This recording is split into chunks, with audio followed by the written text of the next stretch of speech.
Este es el capítulo 15. Va a versar sobre el manejo del tiempo.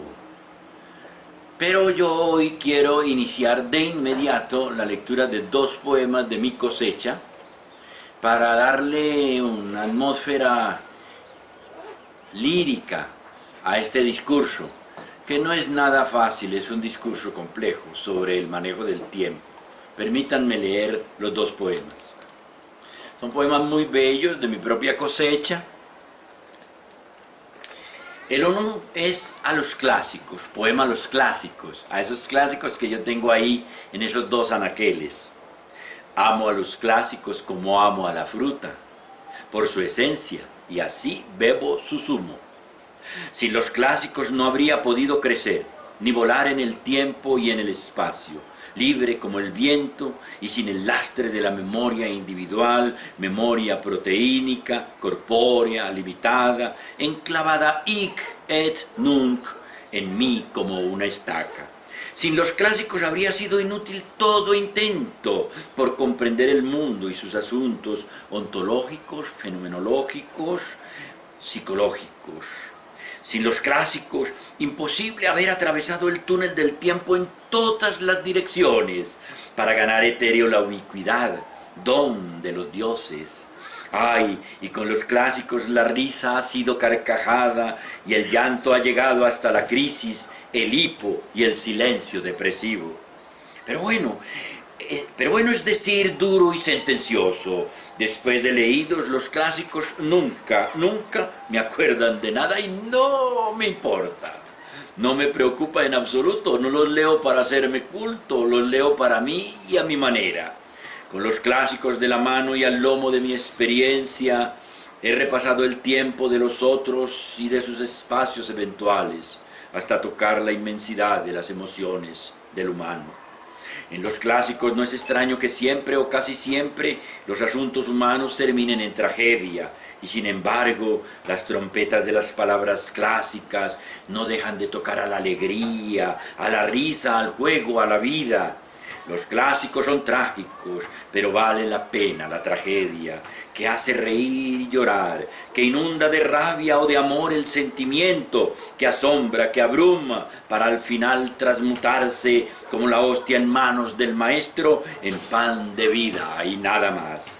Lean los clásicos sin pretensiones cultas, desprevenidamente, como se bebe con sed. Y no se preocupen por rendirle cuentas ni a la memoria, ni mucho menos al otro. Simplemente gócenlos, simplemente abrácenlos, simplemente aprópenselos. Yo ya hace mucho tiempo que los siento míos. Poema a Colombia. Yo soy colombiano, por eso Colombia es mi paraíso, mi única casa histórica, el lugar en donde quiero sentir mis huesos hacerse polvo. Yo que he vivido errante fuera de mi patria y he sentido en carne propia la discriminación al extranjero y me exilié en el mejor reino del mundo, el reino sueco, les exhorto a amar la madre tierra, pues sépanlo y de mi boca, la boca de un humillado errante. Solo en nuestra patria podemos ser sujetos y protagonizar la historia. Solo en nuestra patria podemos ser Caín o Abel. Pero ser sujetos de verdad, ser libres, ser nosotros mismos. Por eso no hay otro camino en esta historia que amar a nuestra patria, quedarnos en ella, luchar por ella, defenderla, fecundarla y morir en y por ella. Quien en sus cabales lo creyera, pero es así. Lo peor de lo peor en esta dantesca historia es ser extranjero. Me refiero naturalmente a los simples mortales, a los anónimos, a los de a pie, a los que sin credenciales especiales salen de sus patrias. Es estúpida la discriminación, lo más absurdo a la inteligencia. Lamentablemente, con ese hilo negro y artificial se teje esta maldita historia. En mi tiempo de guerrillero fui universal. Iba a escribir, qué risa, fui universal. Y terminé sonriendo con tristeza. Amaba a los proletarios del mundo, en especial a los caminantes de la Gran Marcha y a los gloriosos camaradas bolcheviques. Me refiero a todos aquellos ángeles comunistas hoy en el infierno. Leía al helado campos roturados y así se templó el acero. Y aplaudía negado en lágrimas la universalidad de sus protagonistas, quienes daban la vida por un miserable al otro lado del planeta, mientras con la mano izquierda hundían su puñal justiciero en el pecho del amigo, del hermano o del compatriota por ser reaccionario. Pero en verdad solo en el papel se sacrificaron esos míticos héroes de mentiras, quienes inundaron mis sueños guerrilleros de hermandad universal. Ay, vaya ingenua ilusión, golpeada hasta el dolor del alma en mis propios huesos trashumantes. Hoy me veo estúpido a mí mismo en aquel gesto universal. Hoy, como ser culto y en situación histórica, le hace yajo.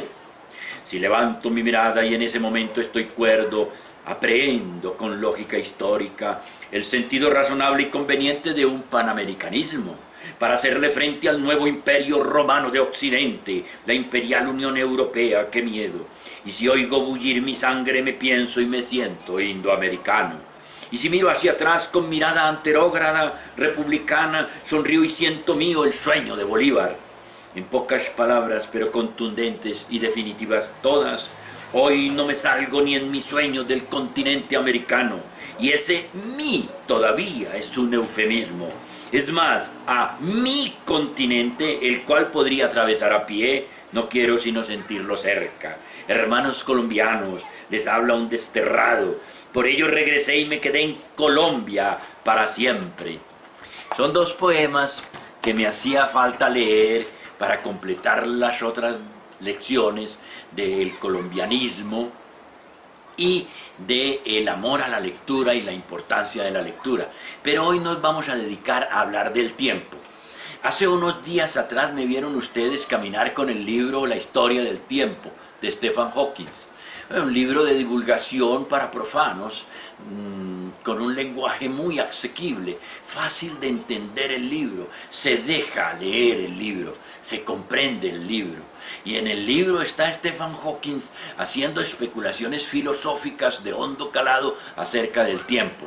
Y habla del tiempo en términos físicos y naturales, desde su óptica profundamente científica, y de lo relativo que es el tiempo.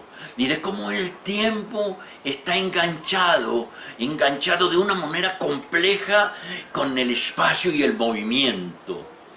Pero él también sabe, Stephen Hawking, que ya en lo que se refiere al psiquismo, a nuestra psiquis, a nuestra subjetividad, a nuestra manera de vivir en la vida, el tiempo también es relativo.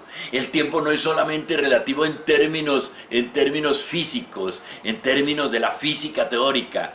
Él es relativo y él es huidizo a la razón, aún para la psiquis, la más profunda, la más escudriñada, la de, digamos, Carlos Gustavo Jung, o Sigmund Freud, o cualquiera de esos psicoanalistas originarios del siglo pasado, y que escudriñaron y que esculcaron tanto el alma del individuo. Y allí se encontraron con el tiempo, y el tiempo era huidizo, era resbaloso, se le resbalaba para poderlo definir. Y él tiene unas características del tiempo que sorprenden. Por eso hay tantos discursos en torno al tiempo, desde la óptica de las ciencias matematizables, desde las ciencias duras, desde las ciencias blandas, desde la psicología, desde la parapsicología, desde la especulación, desde la filosofía pura. Ser y tiempo se llama la obra maestra de Martin Heidegger, Ser y tiempo. Y el tiempo es un concepto que los pensadores todos desde épocas remotas, antiguas, 25 siglos atrás, con los presocráticos, se estudiaba y se le miraba desde muchas perspectivas, desde muchos ángulos. Yo aquí le voy a dar un tratamiento más didáctico, más pedagógico. Yo quiero primero hacer una reflexión muy filosófica en torno al tiempo y decir, como San Agustín, Hombre, uno sabe del tiempo y cree saber del tiempo hasta que le preguntan qué es el tiempo. Cuando le preguntan qué es el tiempo, entonces se ven calzas prietas para definirlo. Y vaya si es difícil entonces encontrarse con ese concepto cara a cara y decir, bueno, ¿qué eres tú? ¿Qué es el tiempo? Y en él estamos nosotros y en él nos vamos y desde él es que entendemos conceptos tan abstractos, tan metafísicos, que terminan perteneciéndole al discurso religioso como la eternidad, o como la duración en términos filosóficos, o como el suceder en términos poéticos. La duración para Bersón, el suceder para Pablo Neruda. Y todos tienen que ver con el tiempo, con el paso del tiempo, con el ir y venir, con el siendo del ser. Porque el ser quieto es una fotografía que se queda impávida y de piedra con respecto al movimiento del tiempo. El tiempo es devenir. Va y siempre va. Recuerden ustedes en filosofía, cuando ustedes eran escolares y estaban en sus colegios, les hablaron de el fluir del río, que lleva siempre las mismas aguas que no lo son. Nunca me bañaré en las mismas aguas del mismo río, jamás de los jamases, porque esas aguas que son las mismas, en el momento en que yo me sumerjo en ellas, dejan de serlo. Son fluidas y van a la muerte segura cuando desembocan en la mar, que es el olvido, dice la poesía. ¿Cómo se comporta el tiempo en la psiquis del hombre? El tiempo se comporta dependiendo de las emociones. Está atrapado para alargarse o para recortarse y para hacer de suspiros, dependiendo del ánimo y las emociones que nos crucen. Cuando estamos aburridos, cuando estamos desmotivados, el tiempo parece correr muy lentamente, parece que se aquietara. Cuando estamos en una clase aburridora, esa clase parece eterna. Ese discurso de ese profesor parece eterno. Cuando estamos en una película que es muy movida, que tiene mucha acción, que nos atrapa, que nos quita incluso la conciencia del ser, cuando menos pensamos, la película ha terminado. Lo mismo pasa con un partido de fútbol o con cualquier evento en el que nosotros llenamos el ánimo y el ánimo nos hace vivir el tiempo de manera tan relativa. Entonces ese tiempo depende mucho del ánimo.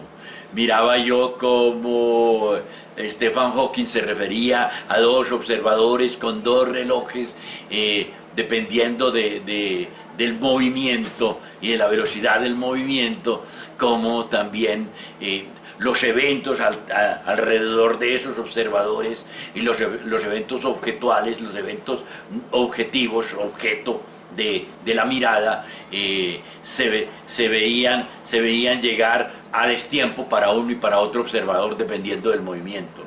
A nosotros nos pasa es con respecto al ánimo, con respecto a las emociones.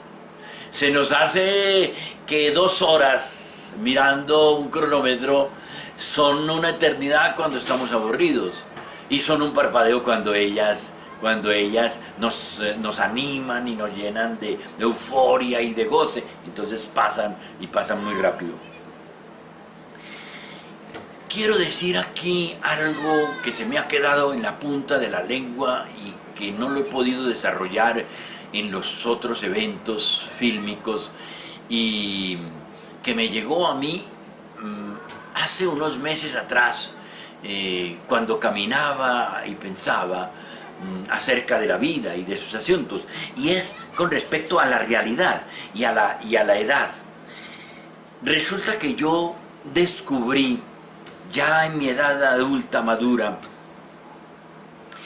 en la edad de la vejez, que las realidades tienen espacios definidos y maneras de mostrarse definidas dependiendo de la edad del que vive esa realidad.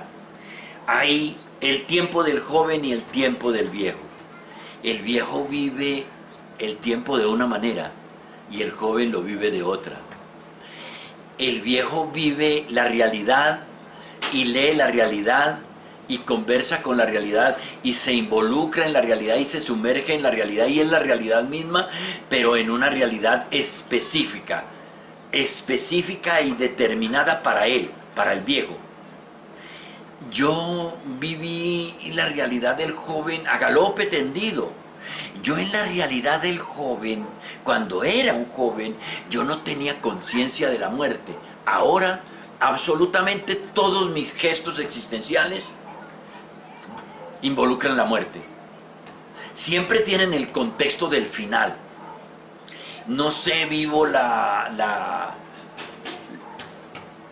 experiencia, por ejemplo, de Milena, con mucho arrobo, arrugándome mucho el alma, pensando en que me voy a quedar corto para poder saber si llega o no llega a la universidad y cómo va a evolucionar la enfermedad de ella, que es una enfermedad crónica.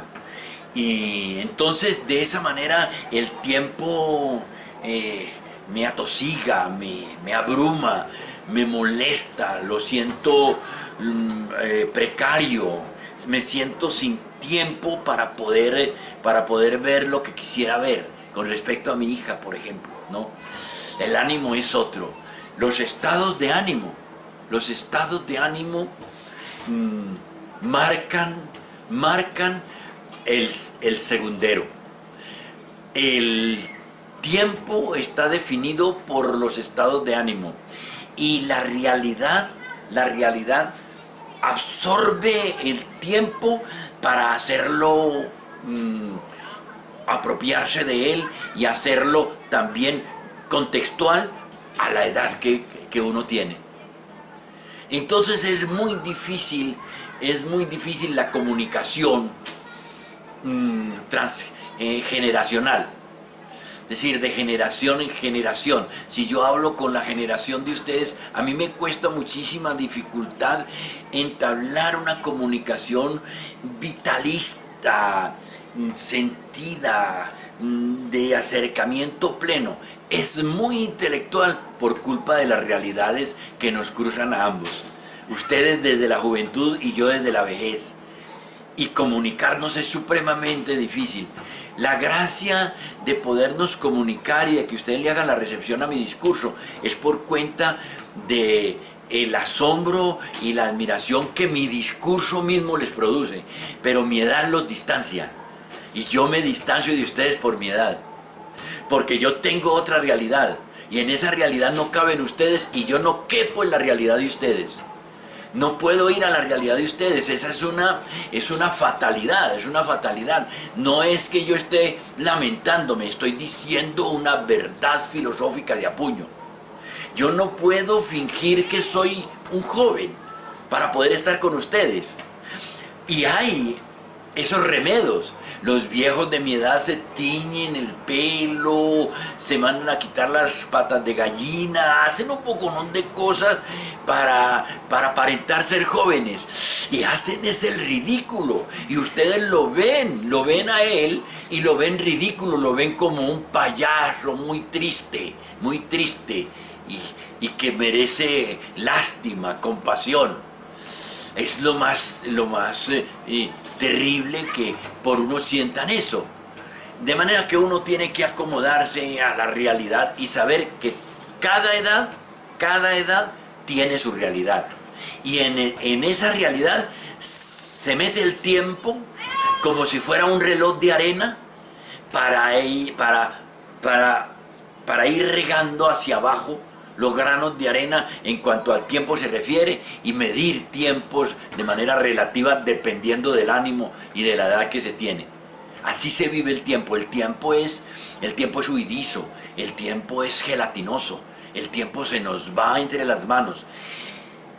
Pero apuntemos hacia donde yo quiero llegar con este discurso, que es a lo pedagógico y a lo didáctico. Tenemos que apropiarnos en términos generales, universales, en términos de totalización universal como es el tiempo mismo del tiempo. Tenemos que apropiarnos de él. Apropiarnos de él no es fácil. Hacernos al tiempo para que él sea nuestro no es fácil. Tal y como está establecido en el diseño de la historia, en las convenciones sociales, en el manejo de las situaciones efectivas, de los tiempos libres, de los tiempos laborales, de los tiempos de receso, del ocio fecundo, todas esas expresiones que tienen que ver con el tiempo del sueño, el tiempo de la vida laboral efectiva, el tiempo de la escuela, de la academia, el tiempo libre. Yo lo tengo aquí referido en estos términos. Son tres ochos en los que se divide el día. El día ha de dividirse en tres ochos, que son 8 horas para el sueño, 8 horas para la vida académica en el caso de ustedes, y 8 horas libres para mí, para estar en libertad plena. Así lo dice la ley 181 del deporte, refiriéndose al tiempo libre, y así lo dicen los cánones con respecto al trabajo, las 48 horas, las 40 horas, las horas que está buscando Francia tener para sus obreros calificados, para sus obreros, para sus empleados y trabajadores. Todo es pensando, bueno, ¿cómo vamos a hacer para apropiarnos del tiempo? ¿Cómo hacemos nosotros para apropiarnos del tiempo y para que finalmente esos 3 ochos que suman 24 horas en un día sean míos, todos a mi favor, y que entonces yo me sienta absolutamente libre, dueño de mi tiempo? No es fácil, es una tarea encomiosa, es una tarea de un proceso que se inicia en las edades juveniles tempranas y que ojalá madure y se haga efectivo en la llegada de la juventud madura, cuando ustedes estén en los 25 años, deben tener ya una vida disciplinada, una vida metódica, una vida ordenada, una vida juiciosa, que les permita decir en ese momento: como he logrado en un proceso muy exhaustivo, muy luchado, con mucho esfuerzo de mi inteligencia, luchando contra una realidad como es esta, desordenada y caótica, la realidad de mi casa, indisciplinada, desordenada, caótica, en dejadez, en abandono.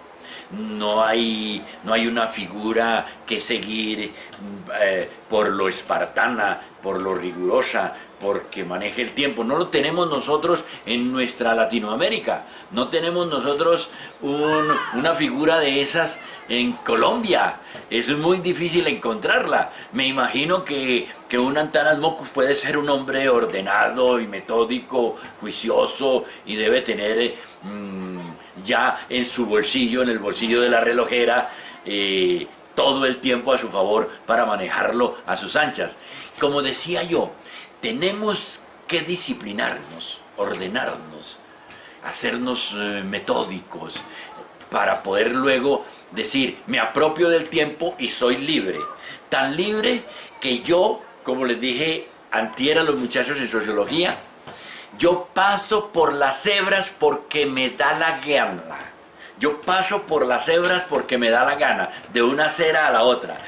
Esa es la más inteligente y lúcida libertad de expresión, de acción, y la más auténtica de un citadino, que diga: es que a mí no me obligan las leyes, a mí no me obligan las normas, a mí no me obligan las convenciones.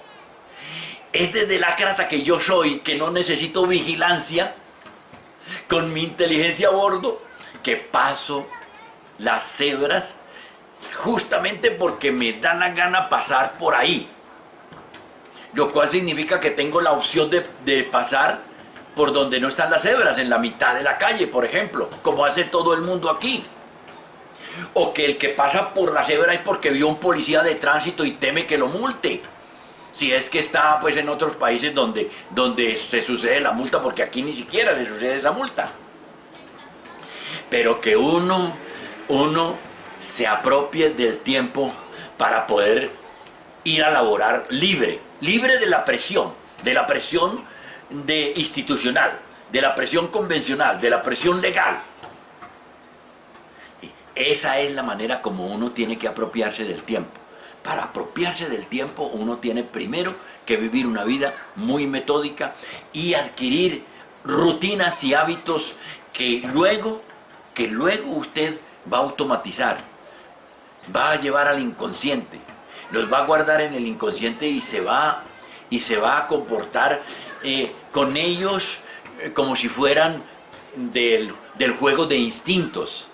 Ya es pulsionalmente, instintivamente, mecánicamente, espontáneamente, que usted se dirige a la cama a determinada hora, que usted se despierta a determinada hora, que usted se lava los dientes de determinada manera, que usted mastica los alimentos sólidos con el número adecuado de masticaciones que debe producírsele a esos sólidos para que ellos no se vayan y dificulten la digestión en el estómago, para que las enzimas gástricas y digestivas y todas esas combinaciones bioquímicas que se suceden en el proceso digestivo no se sobrecarguen de trabajo. ¿Cuántas veces tengo que masticar yo la papa, la carne, la yuca? Claro, eso parecería barroco. Ni yo voy a ponerme a contar y a decir, tengo que masticarlas 32 veces. Y pasar 16 por un lado y 16 por el otro para no moler más unas muelas que otras. Y esa cantidad de cosas extremas, ¿no? No se suceden cuando uno está adquiriendo una rutina inteligente para ganar un hábito y mecánicamente producir la masticación del sólido las veces que se necesitan para finalmente tragar ese sólido y que él vaya y produzca los nutrientes y las proteínas y las vitaminas y los desechos que han de producirse y uno tener una vida sana. Esos hábitos, esas rutinas, hay que trabajarlas inteligentemente.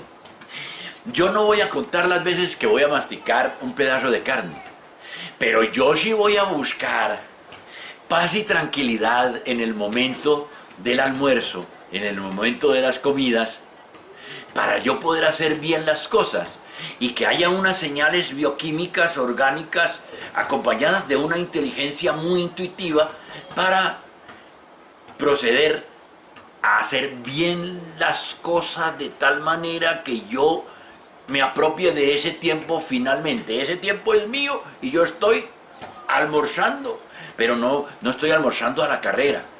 Estoy almorzando y disfrutando del almuerzo porque estoy dando el tiempo que se necesita, para el alimento.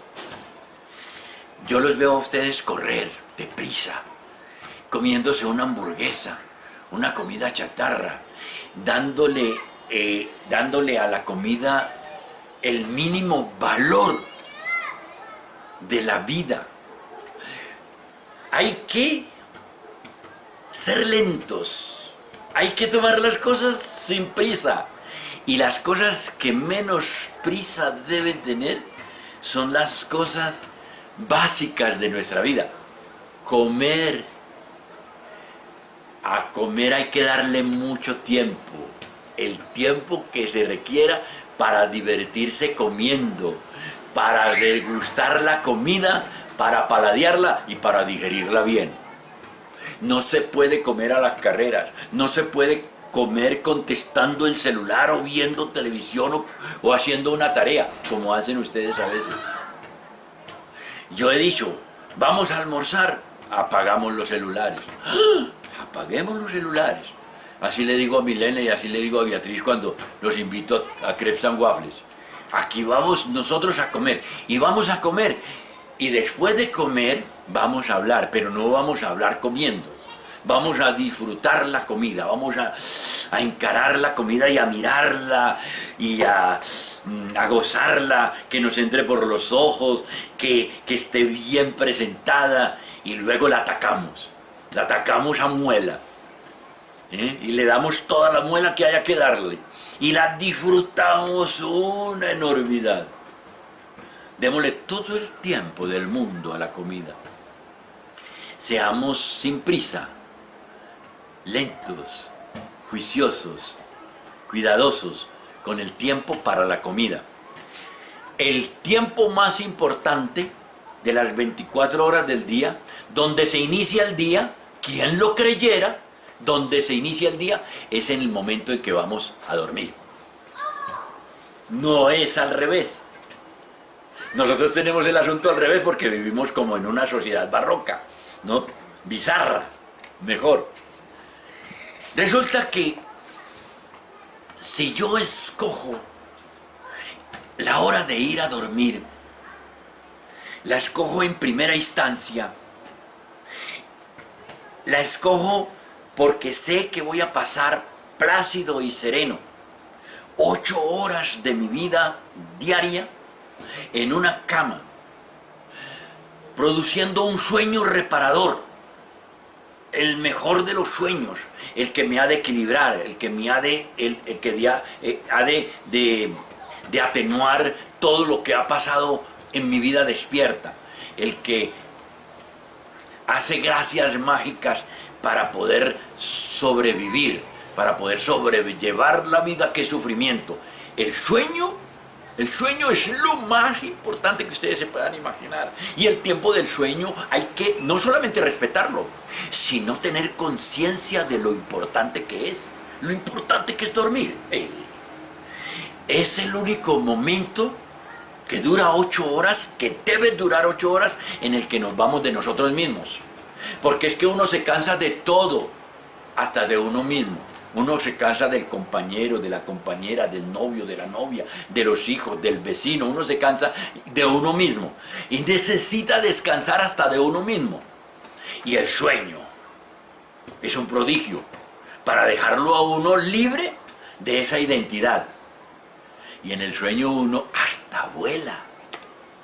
Y vuela de verdad. Yo no sé si ustedes han volado. Yo he volado. ¡Qué maravilla es volar! Uno siente orgánicamente que vuela. Es que es realidad. El sueño no es realidad, el sueño es una bobada, ¿no? El sueño es tan real como la vida despierta. Se produce, porque todo se produce adentro de nosotros. Y las realidades, las más enfáticas, las más fuertes, las que más fuerza y dinámica tienen, son las realidades que vivimos nosotros adentro de nosotros mismos. Nosotros metemos la realidad adentro de nosotros mismos y la vivimos. Y establecemos un contacto con un entorno que está ahí. Pero realmente todo lo que sentimos, todo lo que emocionamos, todo lo que nos apasiona, todo lo que nos anima o nos desanima, lo vivimos es adentro. Incluyendo el tiempo mismo, miren ustedes, lo alargamos, lo acortamos, lo hacemos penoso, lo hacemos ansioso, lo hacemos tranquilo, desde dentro de nosotros. ¿Cómo no vamos a respetar el tiempo del sueño? El sueño es fundamental para llevar una vida que valga la pena vivirse, porque en el sueño nosotros recuperamos las fuerzas, nos hacemos otros, los que no podemos ser en la vida real porque los otros y nuestras limitaciones nos lo impiden. En el sueño lo logramos todo. No a voluntad del sujeto central que tenemos y que pareciera que nos dirigiese la vida. No. Allí el sueño en sí mismo, intrínsecamente, el sueño tiene sus mecanismos psíquicos para ser autónomo. No es que a usted le da la gana soñar en que no lo van a matar y no lo matan. No, en el sueño a usted lo matan. A usted lo matan. Yo he tratado de intervenir el sueño en estado de duermevela. Y la única manera de intervenirlo es despertar, porque finalmente el enjambre neuronal se reacomoda y produce otro evento gratuito. Pero si se sigue soñando sobre lo mismo, uno en el sueño no es el sujeto hacedor. El sueño tiene identidad, el sueño adentro de uno. No es un sujeto soñante, omnímodo, omnipotente, que dice, no. A veces yo voy volando y me tropiezo en el vuelo y me molesta muchísimo las primarias, porque tengo que evitarlas. Es verdad. Y yo no puedo decir desde el sueño, quítense primarias porque yo voy volando y esto es un sueño. No es así.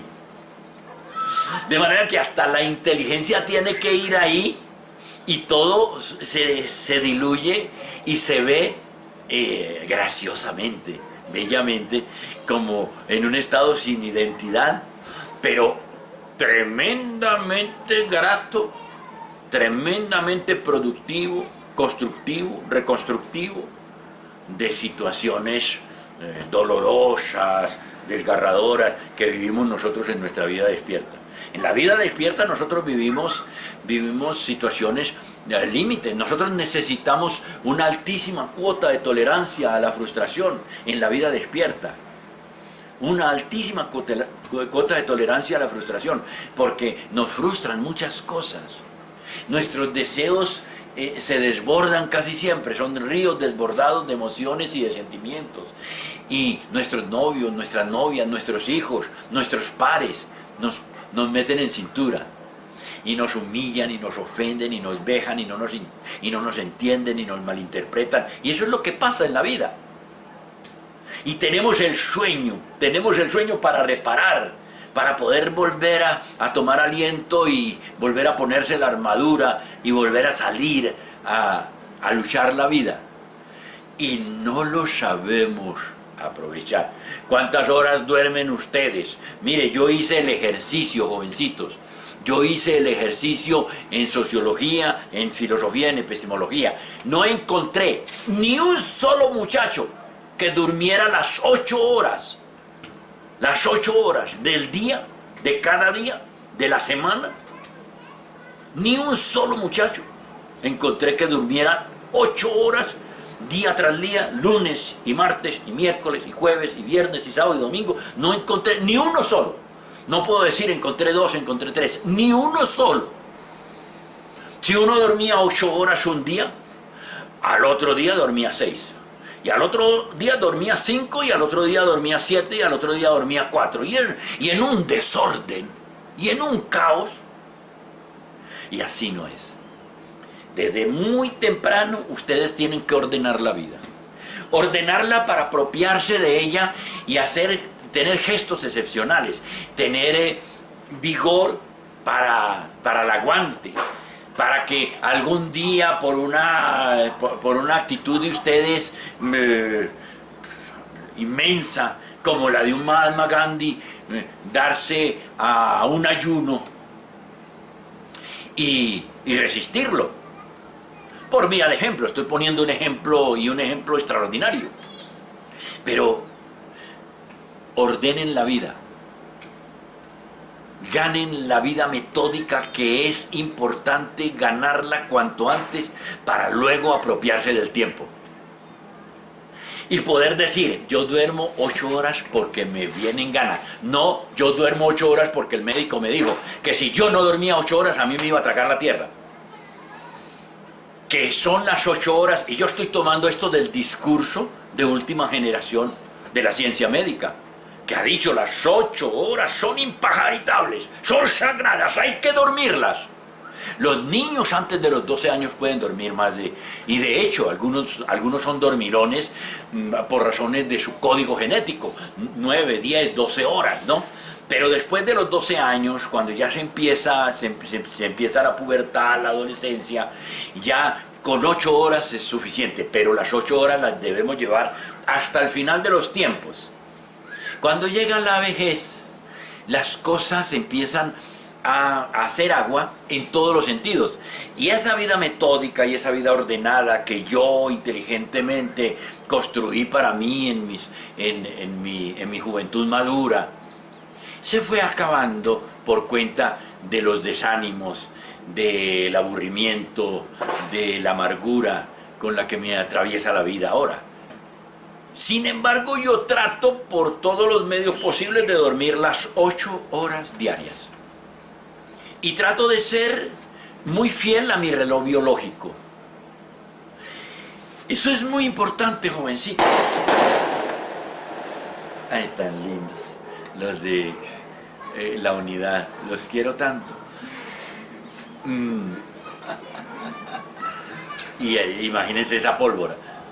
Hagamos una digresión aquí. Yo les dije en estos días, desarrollemos la nación, jovencitos, para que tengamos navidades en donde los juegos pirotécnicos los dirigen especialistas que se han profesionalizado para eso y son un verdadero espectáculo.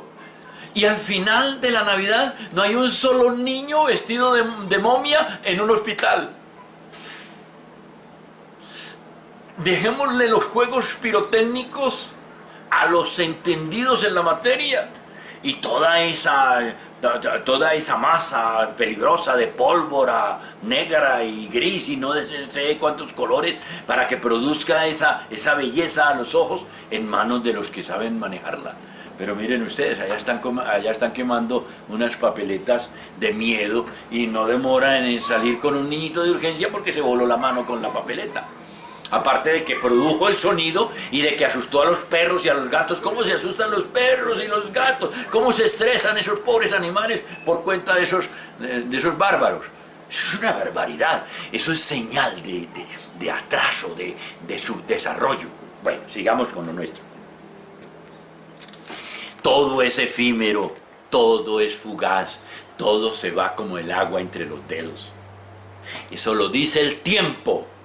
El tiempo borra las heridas, pero miren ustedes que yo ya a la edad del viejo, cuando a mí me decían hace 40 años atrás, el tiempo borra las heridas, me sonaba a una canción ranchera, me sonaba a un verso romántico, a un verso simplón de la poesía popular. Hoy en día me suena filosófico. Todo lo borra el tiempo. ¿Cómo borra el tiempo los estados emocionales? Pero los borra con un borrador que no hay recuerdo indeleble. Hay un borrador que borra todos los amores, todos los desamores los borra. Pero ese borrador solo se hace efectivo en la vejez. Yo lo he vivido. Yo en ese entonces decía, ay, todo lo borra el tiempo, y me sonaba bonito y me parecía que sí tenía sentido. Ahora le encuentro el profundo sentido. Casi que se deja matematizar el asunto para saber que todos lo borra el tiempo. El tiempo se encarga de borrar absolutamente todo. Porque el tiempo atrás sabe que en tratándose del ser humano, de nosotros, que si mucho ustedes van a vivir 80 años y yo 70 o 80, 85 años, no sé cuántos años querrán vivir ustedes, pero yo estoy ahorrando para irme en la aerolínea KLM hacia Holanda. Espero que en ese momento ya hayan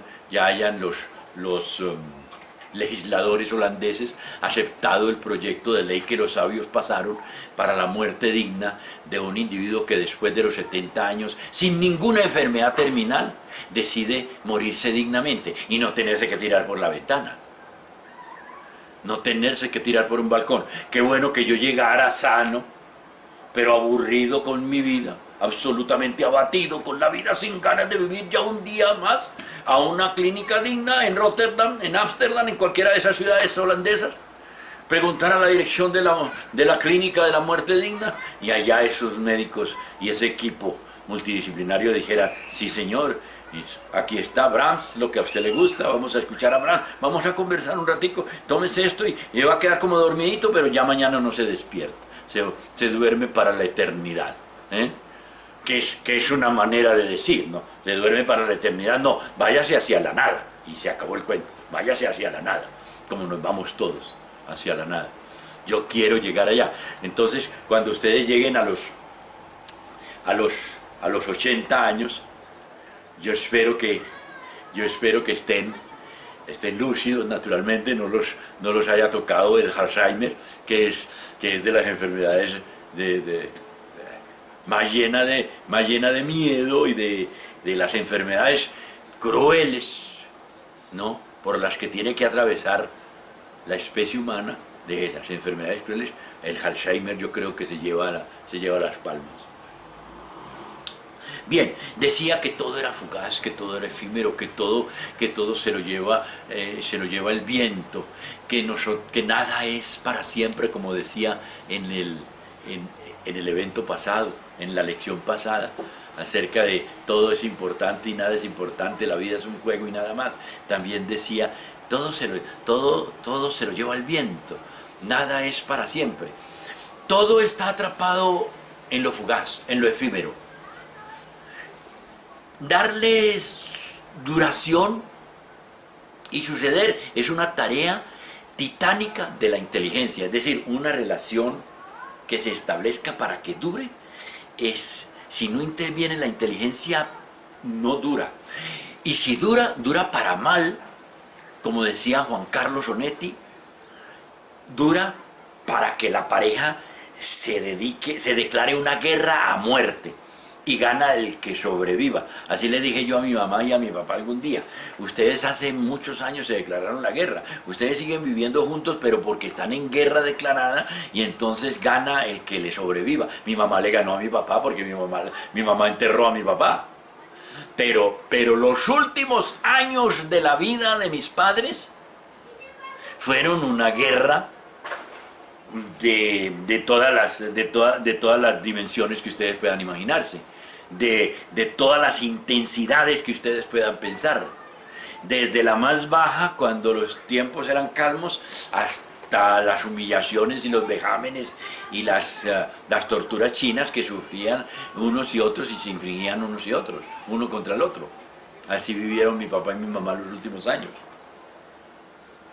Saber que todo es efímero, que todo es fugaz, que nada es para siempre, es una remarca del tiempo y lo hace odioso. Nosotros no quisiéramos eso, nosotros no quisiéramos envejecer, nosotros no queremos muchas cosas que la realidad nos aplasta la nariz y nos dice: aunque usted no quiera, con el paso del tiempo se le acaban todas sus gracias. Yo era un hombre apuesto de 70 kilos, espigado, atractivo, y miren el monstruo que soy. No hay nada que hacer, nada que hacer. Y uno mirándose al espejo, yo que soy tan autocrítico, yo tengo muchas rabias que no son contenidas contra mí mismo. He hablado de la hora del sueño, ahora hablo de la vida efectiva, de la vida productiva de ustedes que pasa en la academia. Jovencitos, si ustedes ordenan la vida y la hacen metódica, la hacen juiciosa, la hacen inteligible, inteligente, la enderezan, la sacan del caos, tienen que intervenir muchísimo con la inteligencia. Pero es lo mejor que les puede pasar. para salir avante en la academia. Dediquen 8 horas diarias a la academia. Mire, yo acabo de leer un texto sobre el concepto de crédito académico. Te lo dije cuando entraste. Muy interesante, muy agudo, muy crítico frente a la manera como los consejos superiores y las vicerrectorías académicas de las universidades manejan el concepto de crédito académico. La verdad es que yo acerté por intuición, porque yo no soy un pedagogo, no soy un estudioso de la pedagogía y mucho menos de los asuntos de las directrices pedagógicas y de la administración de la administración educativa. Yo soy un pensador y un poeta, ¿no? Y estoy en la academia, pero no tengo esos intereses. Sin embargo, por cultura y por compromiso con la juventud, pues me le acerco a esos documentos y los miro juiciosamente. En sociología, haciendo esta misma charla, o por lo menos con el mismo contexto, en el mismo marco conceptual del manejo del tiempo, cómo manejar el tiempo, empiecen el día por la hora del sueño, ubiquen la hora del sueño con el reloj biológico, duerman 8 horas, duerman profundamente, disfruten el sueño, sepan que el sueño es tan importante como las otras 8 horas que van a vivir despiertos y laborando, y las otras 8 horas que van a vivir despiertos en situación libre por las convenciones sociales. Esos 3 ochos hay que saberlos manejar, y se saben manejar inteligentemente desde que el primer 8, que es la hora del sueño, se maneje con mucho juicio. Entonces, si ustedes aprenden a manejar el tiempo, ustedes dejan de marcar el camino de la montonera, abandonan la montonera y se singularizan, y se hacen muy efectivos para el aprendizaje. El aprendizaje, las entendederas se les abren. Si ustedes saben manejar el tiempo, si ustedes aprenden a manejar el tiempo.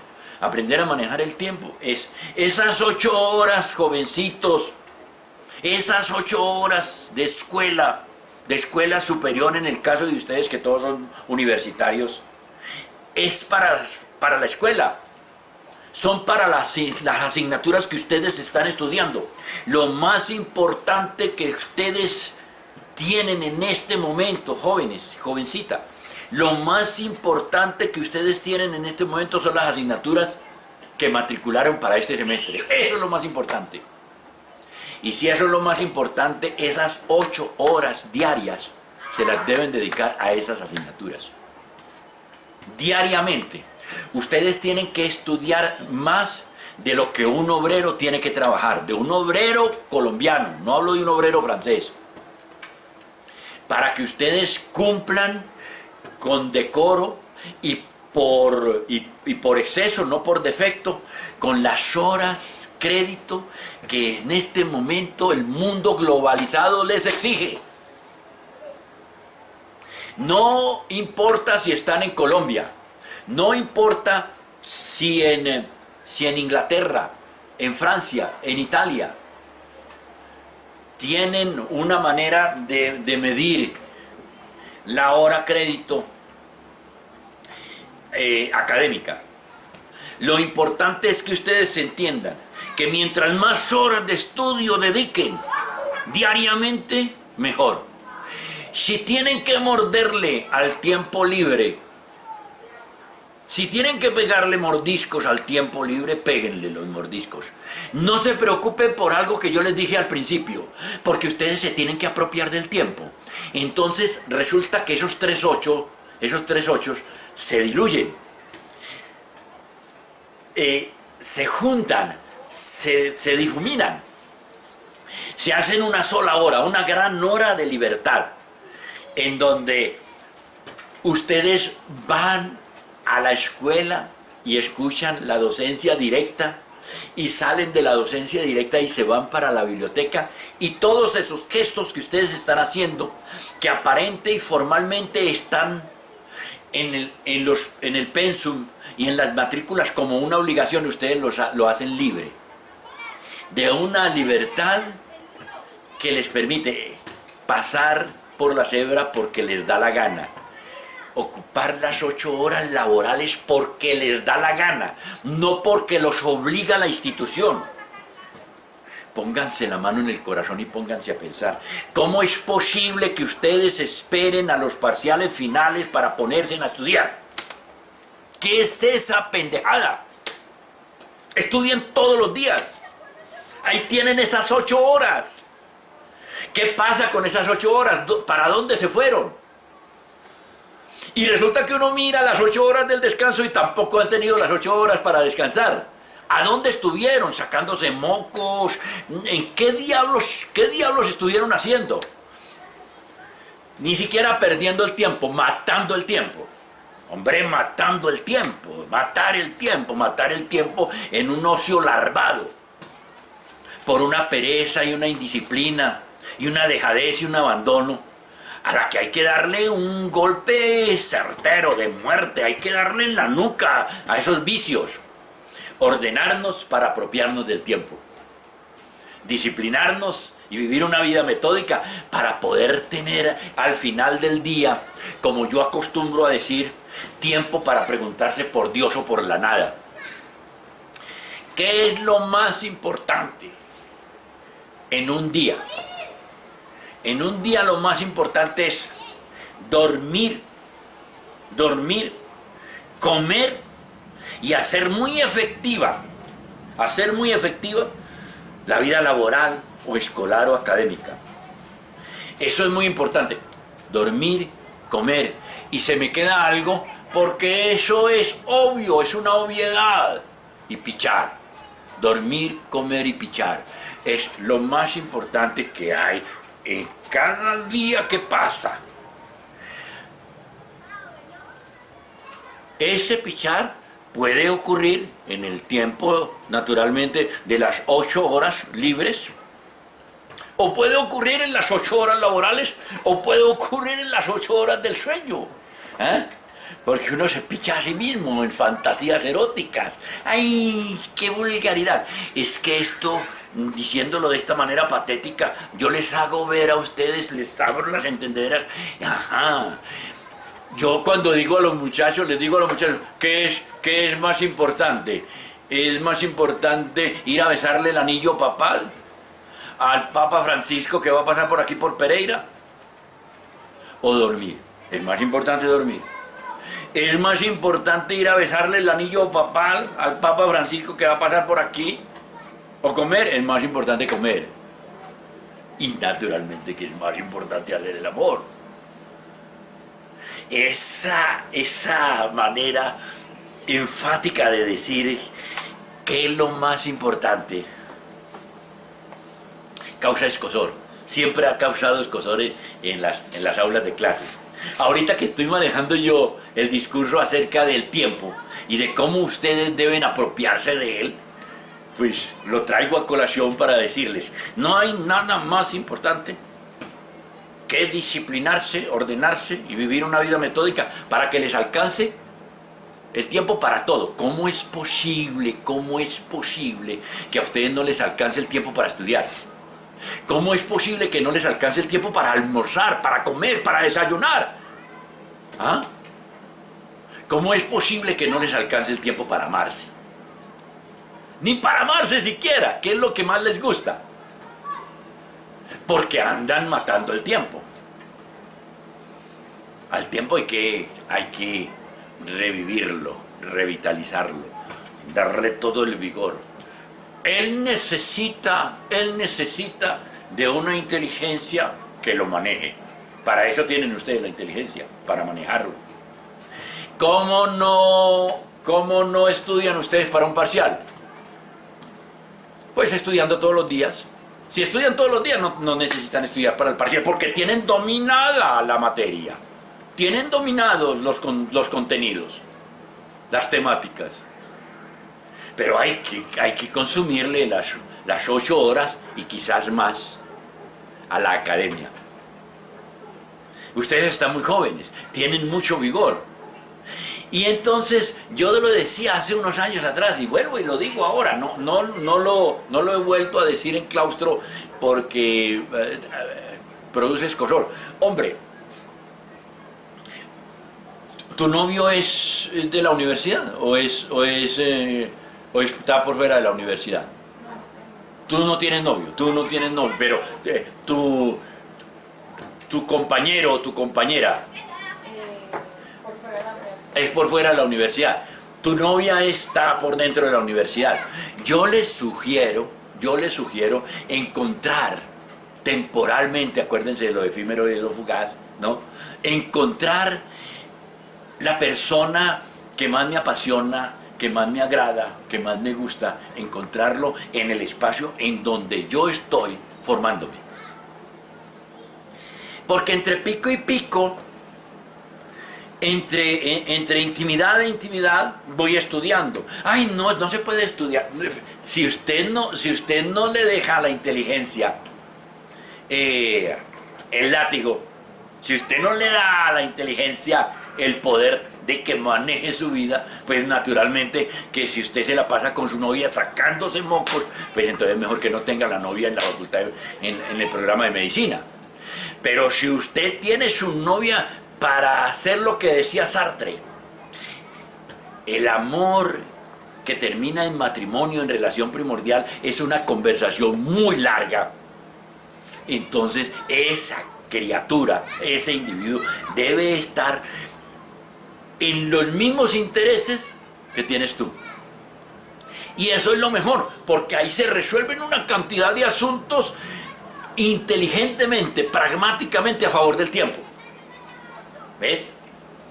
Pues sí, entonces hay que hacer las cosas al derecho, hacer las cosas inteligentemente. Yo le he dicho a Milena, linda, busca a tu novio en el colegio, búscalo entre los mejores alumnos del colegio, ese es el buen novio. No el zarrapastroso, no el pendenciero, no el indisciplinado. Métele inteligencia al amor, muñeca, métele inteligencia al amor, por Dios. Y la inteligencia dice eso. Yo me acuerdo que en filosofía, en el programa, yo acostumbro a decir, hombre, búsquense las novias aquí. Fue el consejo que yo le di a Johan cuando se acercó a mí, él perdido en la marihuana, en el vicio. Y le dije, consigue una mujer, consigue una compañera, de largo aliento, no lo sabemos, pero consíguela que tenga tus mismos intereses. Y lo hizo, y se fue de largo aliento con ella. Lo mismo le dije a Ángelo, lo mismo le he dicho a Juan Esteban. Uno no puede ni dormir con el enemigo, y con una persona indiferente a sus propios gustos, se lo traga la tierra también. Uno necesita una persona, y por eso se da trazas para que en el tiempo se conozcan, que le agrade, con el que uno se sienta interesado en lo que a ella le interesa y ella en lo que a uno le interesa. Eso es supremamente importante.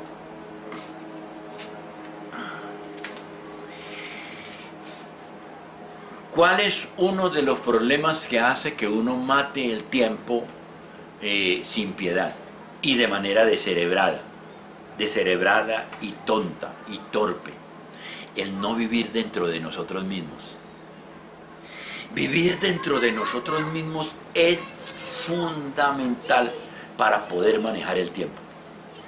Pero nosotros vivimos huyendo de nosotros mismos, corriendo de nosotros mismos. Nos enajenamos muy fácil en los eventos que están afuera, en el exterior. Nos atrae muchísimo lo que ocurre por fuera de nosotros. No somos capaces de vivir adentro. Vivir adentro de nosotros mismos es un paso indispensable para poder vivir una vida metódica y apropiarse finalmente del tiempo. porque uno se apropia del tiempo. Mire, yo lo digo por mi propia experiencia, yo soy dueño de mi propio tiempo, dueño de mi tiempo. Primero, yo no tengo una agenda apretada. Los asuntos míos los decido yo y los hago prioritarios a mi manera, dependiendo de mi vocación, mi libertad, mis ganas, mi ánimo. Yo no me dejo imponer por la sociedad, ni por la institucionalidad, ni por la vida laboral, agendas. No, en absoluto. Primero, sé cómo cumplir con actos de presencia en asuntos institucionales y laborales. Y no enajenarme en ellos. Permanezco en ellos. Yo voy, digamos, ayer fui por una droga, ayer tuve que ir por una droga y sabía que tenía que esperar muchísimo. Me llevé un buen libro, este es el libro que estoy leyendo en este momento, Mi lucha, de Adolfo Hitler, libro que estoy leyendo. Me llevé este libro y me llevé también los exámenes de epistemología. Leí un rato a Hitler y luego me puse a calificar, mientras me llegaba el turno para que me atendieran y me entregaran la droga. Y sé cómo llenar situaciones en las que yo me veo obligado a cumplir ahí. Y lo mismo me pasa a veces en claustros de profesores, en reuniones formales. Yo encuentro la manera de habitarme a mí, de estar en mí y de no pasarla mal. Apropiado del tiempo, apropiándome del tiempo por completo. Les hablaba a ustedes ahora de la importancia que tiene que en esa vida académica ustedes las 8 horas las hagan suyas. Y les decían en claustro, en sociología, si ustedes aprenden a manejar el tiempo, el aprendizaje del tiempo tiene una cantidad de artimañas y uno se convierte en un estratega para manejar el tiempo. Tú, por ejemplo, tienes 5 asignaturas. Tú tienes que calificarlas en grado de dificultad. ¿Cuáles son las que más dificultad te proporcionan? Objetiva y subjetivamente. Objetivamente porque, bueno, tienen unos contenidos demasiado exigentes intelectualmente y que te ves obligada a rumiarlos y a estudiar. Por ejemplo, que si no tienes mucha facilidad para las matemáticas, entonces ese tipo de matemáticas aplicadas te obliga a tener más tiempo. Entonces a esa asignatura tienes que asignarle tú también más tiempo que a las otras, pero tienes que estudiar la asignatura, tienes que psicoanalizar la asignatura, y el profesor también. Hay que estudiar el profesor, qué capacidad de comunicación tiene él, de pedagogía tiene él, para tú llegar, porque en definitiva lo que importa son los contenidos que tú vas a llevar a anidarlos en tu concepción del mundo. Tú tienes que anidar esos contenidos en tu concepción del mundo, porque tú no eres dos. La niña que estudia ingeniería industrial y la niña que vive la vida, no, eres una sola. Una sola. Y tu concepción del mundo no es solamente para la pasión, para las convenciones sociales, para el vecindario y para la familia, no. En tu concepción del mundo está naturalmente la manera como tú te apropias del conocimiento científico de la carrera que tú estás cursando. Esa carrera que tú estás cursando también va a transformar ese tejido muy tupido, esa trama, esa tela que se llama concepción del mundo. Tu concepción del mundo debe estar permeada por tu manera de mirar crítica y científicamente la realidad desde la perspectiva de la carrera que tú cursas. Y eso es supremamente importante que tú lo entiendas. De tal suerte que a ti te toca examinar las asignaturas y examinar el grado de dificultad que tienes para encararlas y estudiar también las horas que tienes para ella, las horas que le vas a dar a ella, a esa asignatura, y también estudiar el profesor, averiguar por el profesor quién es el profesor, y eso te va entonces a facilitar el manejo del tiempo. Yo les decía a los muchachos entran al primer semestre, al segundo semestre, y les cuesta mucha dificultad adaptarse a la universidad. En la medida en que le van cogiendo el tiro, en esa misma medida van necesitando menos tiempo del que utilizaron al principio para estudiar. Pero no significa que no ocupen todo el tiempo que está destinado. Históricamente, miren la palabra que uso, históricamente, en términos universales, para estudiar, ustedes tienen que estudiar entre 8 y 10 horas diarias. Si no estudian entre 8 y 10 horas diarias, ustedes se quedan rezagados con respecto a la historia. Así es que hay que mirar las cosas. No con respecto a la Universidad Tecnológica de Pereira, ni a la Universidad Nacional, ni a la Universidad de Antioquia, sino con respecto a la historia. Porque es que ustedes están haciendo profesionales para ejercer un dominio sobre una realidad que van a transformar. La realidad colombiana. Y van a competir en ella. Ustedes tienen que mirar con una mirada muy aguda, muy profunda, metiendo la mirada en las profundidades, en las esencias de las cosas. Entender qué es el crédito académico es muy importante, la hora crédito, lo que pasó en Bolonia, lo que pasó en Europa cuando dijeron, bueno, ¿cómo vamos a hacer para homologar las carreras, para abrir la posibilidad y flexibilizarla de que un estudiante pase de una universidad a otra y se le puedan homologar las asignaturas y que él pueda ejercer su profesión en un lugar y en otro? Todo eso lo pensaron los estrategas y todo eso lo deben saber ustedes. Y todo eso se resume en una sola palabra: estudien entre 8 y 10 horas diarias. Incluyendo, digamos, tú tienes el lunes 4 horas de docencia directa, ¿no? En docencia directa. Ahí te faltan 4 horas. 4 horas extracurriculares. 4 horas que debes ir a la biblioteca, debes ir a internet, debes ir a consultar en Google, debes hacer consultas, debes reunirte con tus compañeros, con tu amante, compañero que también está estudiando lo mismo para intercambiar ideas.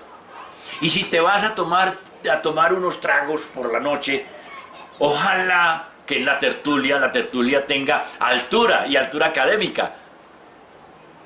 Ay, no, pero porque es lo que le apasiona. Entonces usted no puede ser tan torpe de pensar que en una cantina, en una discoteca o en una taberna, tomándote una cerveza no pueden hablar de lo académico. Porque qué aburrido. ¿Cómo así que qué aburrido? Usted está equivocándose. Eso le debe apasionar. Como le apasiona a los futbolistas ver fútbol y salir a una taberna a hablar del partido de fútbol. Pero para eso hay que encontrar los que son y saber hacer las cosas y saberlas hacer bien. 8 horas para el sueño, 8 horas para la vida escolar, académica, y 8 horas para el descanso activo. En el descanso activo, y me falta hablar de eso, viene la lectura de los clásicos. Leer es lo más importante que hay en la vida civilizada. Es lo más importante. Leer es más importante que ir a la universidad. Leer en las fuentes. Leer en el discurso en donde se origina, las revistas especializadas, y leer los clásicos para abrir las entendederas, para estimularlas, para motivarlas, para animarlas, para que el enjambre neuronal cada vez sea más complejo y más rico, se dinamice más y más. Eso es muy importante, muy importante. Si ustedes no leen, se los traga la tierra. En las universidades catalogadas como las mejores universidades del mundo, entre ellas la mayoría son norteamericanas, el Instituto Tecnológico de Massachusetts, la Universidad de Harvard, la Universidad de Stanford, esas universidades que tienen los doctores, que tienen los PhD, que tienen los pensadores, los premios Nobel de química, de física. Esas universidades obligan a los estudiantes en todas las carreras, y miren la palabra tan odiosa, obligan a los estudiantes, porque la dinámica es tal que lo saca como escupa de sastre, como pepa de guama lo saca de la universidad. Usted sabe cómo sale una pepa de guama cuando usted le hace así, sale volando. Si usted no lee 100, 150 páginas diarias, que significa un libro diario. Yo les digo a los muchachos aquí en la Universidad Tecnológica de Pereira, ¿de qué nos lamentamos si no aparecemos en ningún ranking, rankeados de ninguna manera? Si muchos de ustedes ni han leído ni van a leer ni siquiera un libro en sus vidas. Y muchos hasta se jactan de eso. Por eso nos merecemos la suerte que tenemos.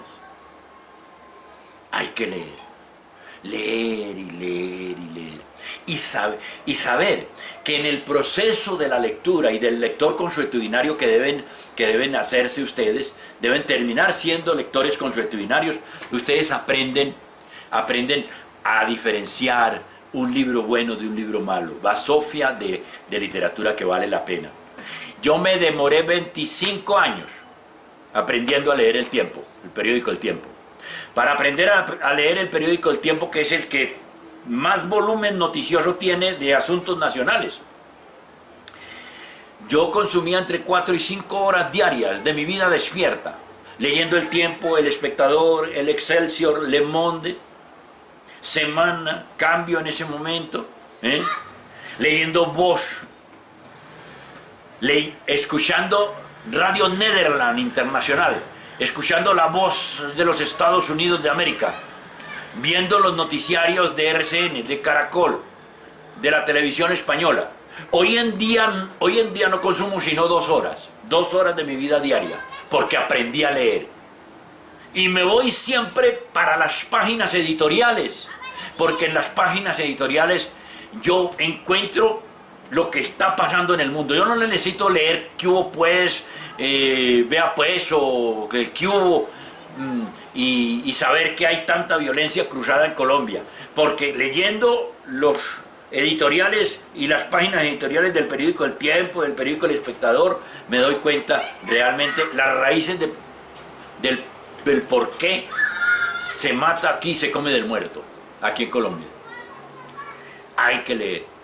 Si ustedes no leen, se condenan a ser ignorantes ilustrados, y peor, doctos de la ignorancia, odiosos intelectuales que no se comprometen con el destino de la humanidad. Necesitan leer, necesitan sacarle tiempo a la lectura. Ay, no, pero es que yo me voy a encontrar con mi novio. Lea con su novio. Lea con su novio. Yo le he leído a Beatriz y a todas ellas les he leído en voz alta. Eso es delicioso, leer en voz alta es delicioso. Ay, que llévese la canequita de ron para un parque y entre trago y trago van leyendo. Pero lean, tienen que cultivar el espíritu, cultívense, aprendan a manejar el tiempo. Cuando ustedes se vean deprisa, llegando tarde, dense látigo como los chinos. Digan, estoy haciendo mal las cosas, estoy manejando mal el tiempo. Yo siempre llego a tiempo a todas partes, siempre. Ay, tan cumplido que sí. Pero porque sé manejar el tiempo. No me meto mentiras. Sé priorizar y sé manejar el tiempo. Eso es supremamente importante para ustedes. Este mensaje termina aquí.